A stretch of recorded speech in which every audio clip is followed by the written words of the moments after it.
আসসালামু আলাইকুম প্রিয় ভাই ব্রাদার। আমার আজ ছোট্ট একটা ভিডিও নিয়ে আসলাম।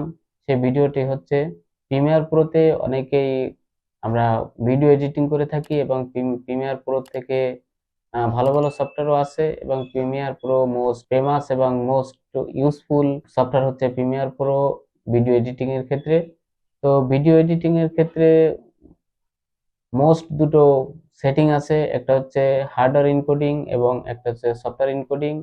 তো আমরা সরাসরি পিসিতে দেখব হার্ডওয়্যার এনকোডিং দিয়ে কেমন কাজ করে, আমার সিপিইউ কেমন ইউজ হয় এবং জিপিইউ কেমন ইউজ হয়, এবং সফটওয়্যার এনকোডিং দিয়ে দেখব আমরা প্র্যাকটিক্যালি হার্ডওয়্যার কেমন ইউজ হয় এবং ডেডিকেটেড যে গ্রাফিক্স কার্ড অর্থাৎ ভিডিও কার্ড কতটুকু ইউজ হয় এটা আমরা প্র্যাকটিক্যালি দেখব।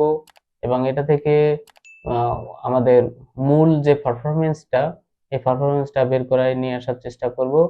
এবং আপনারা এই ভিডিওটা থেকে বুঝতে পারবেন হার্ডওয়্যার এনকোডিং এবং সফটওয়্যার এনকোডিং যদি আমরা এই দুটো সেটিং এর কোন সেটিংটা আমাদের জন্য পারফেক্ট সেটা নিয়ে আমরা কথা বলবো এবং প্র্যাকটিক্যালি দেখব কোনটায় ভালো কাজ করে। এটা আমরা নিজে নিজে থেকেই বুঝতে পারবো ভিডিওটি দেখলে। আমাদের অনেকেরই জিপিইউ আছে এবং এই জিপিইউ হার্ডওয়্যার এনকোডিং দিয়ে অনেক ভালো পারফরমেন্স পাওয়া যাবে, রেন্ডারিং টাইমটা কমিয়ে নিয়ে আসা যাবে এবং খুব স্মুথলি প্রিমিয়ার প্রোতে কাজ করা যায়। সেক্ষেত্রে এই দুটো সেটিং খুব মোস্ট ইম্পর্টেন্ট, এই দুটো অপশন আমাদের মোস্ট ইম্পর্টেন্ট।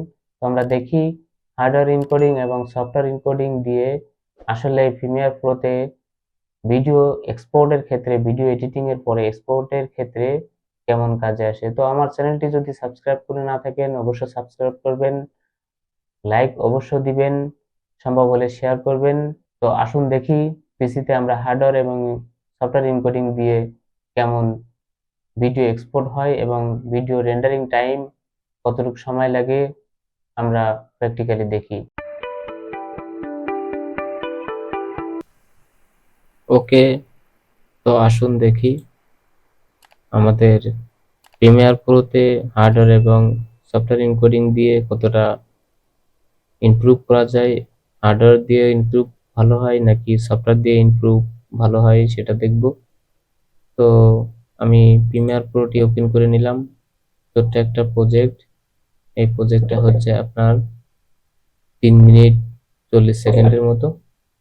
তো তিন মিনিট 40 সেকেন্ডের মতন এই প্রজেক্টটি আমি আপনাদের হার্ডওয়্যার এবং সফটওয়্যার এনকোডিং দিয়ে এক্সপোর্ট করে দেখাবো এবং আমার টাস্ক ম্যানেজার দিয়ে দেখানোর চেষ্টা করব যে সিপিইউ এবং জিপিইউ হার্ডওয়্যার এবং সফটওয়্যার এনকোডিং এর মাধ্যমে কতটুকু ইউজ হচ্ছে।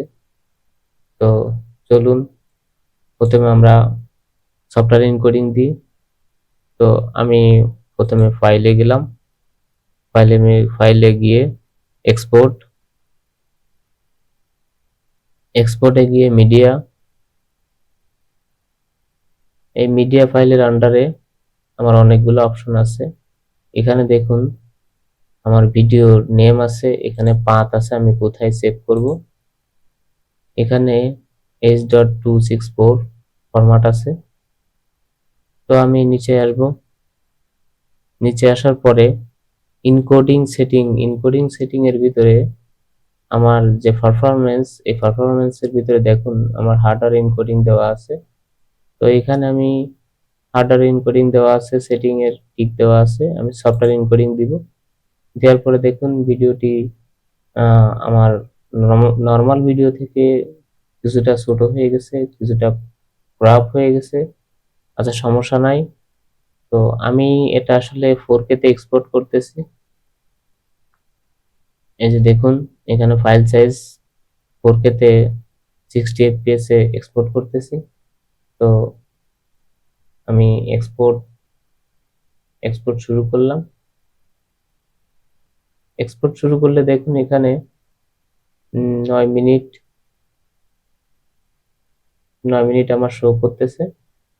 তো এক্সপোর্ট হতে হতে হতে আমরা টাস্ক ম্যানেজারটা ওপেন করি।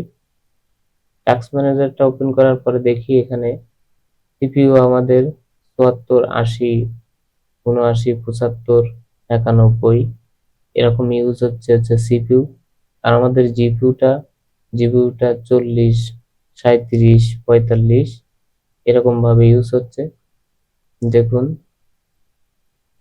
সিপিইউ কিন্তু অলরেডি ৯০, ৯১ এর কাছাকাছি চলে যাচ্ছে। অর্থাৎ এখানে সফটওয়্যার এনকোডিং এর ক্ষেত্রে আমাদের সিপিইউটা অনেক বেশি ইউজ হয় এবং সিপিইউটা দেখুন প্রায় ৮০, ৭৫, ৭০ মাঝে মধ্যে ৯০ এর কাছাকাছি চলে যাচ্ছে। এখানে জিপিইউটা সামান্য ইউজ হচ্ছে। এখানে দেখুন ৩৫, ৪৫, ৪৩, ৪৬ এরকমই ইউজ হচ্ছে। আমি টাস্ক ম্যানেজারটা মিনিমাইজ করে এখানে দেখুন ১৫% হওয়ার পরও ১৬% হওয়ার পরও ৭ মিনিট চেয়েছে। তো আমি এটা ক্যান্সেল করে দিব। ভিডিওটা ছোট করার কারণে আমি অল্পতে বোঝানোর চেষ্টা করতেছি। আপনারা এই ছোট একটা ভিডিওর মাধ্যমে সফটওয়্যার এনকোডিং এবং হার্ডওয়্যার এনকোডিং এর তো আমি এখন দেখানোর চেষ্টা করব যে হার্ডওয়্যার এনকোডিং দিয়ে আমার এই ভিডিওটা এক্সপোর্ট করার জন্য কেমন পারফরমেন্স, সিপিইউ এবং জিপিইউ কেমন পারফরমেন্স করে। তো ফাইলে গেলাম, এক্সপোর্ট মিডিয়া, নিচে আসার পর এখানে দেখুন পারফরমেন্সে আমি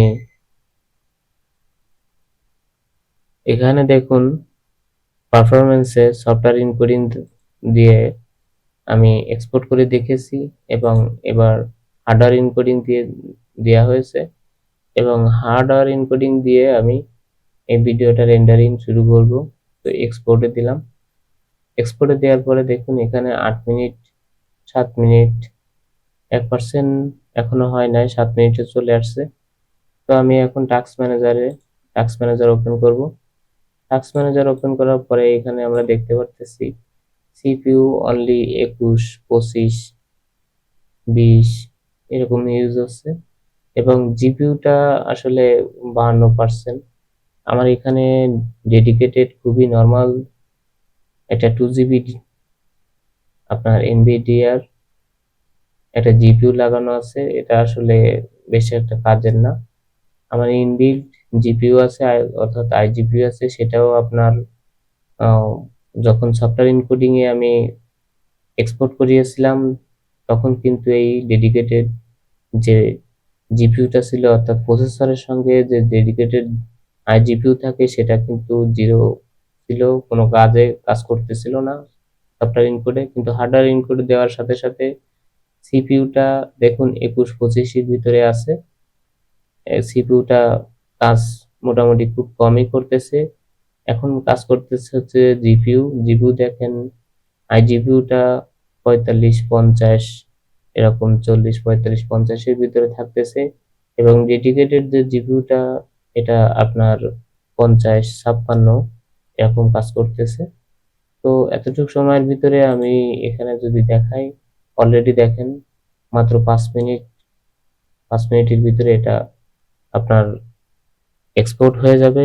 অর্থাৎ হার্ডওয়্যার এবং সফটওয়্যার এনকোডিং এর ভিতরে সবথেকে ভালো অপশন হচ্ছে হার্ডওয়্যার এনকোডিং।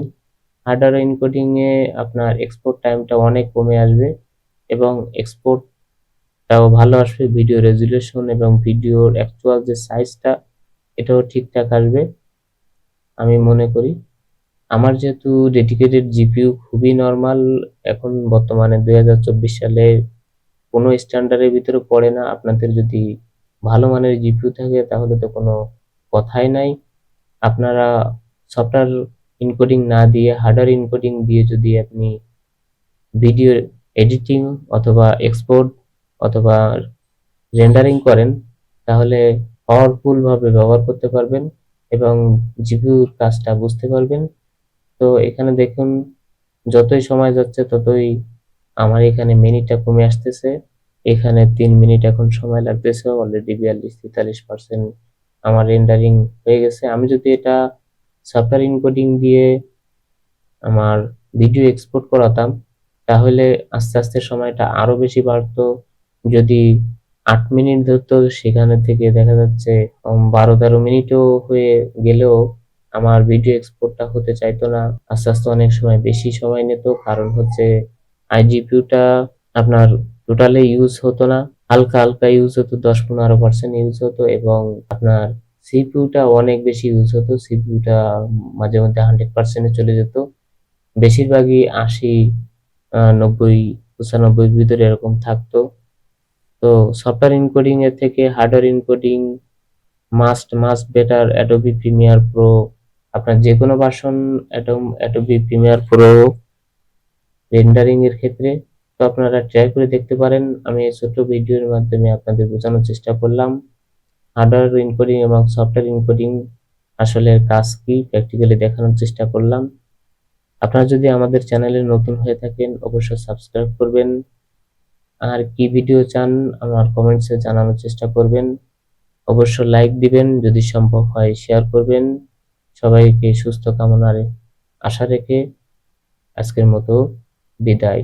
আল্লাহ হাফেজ।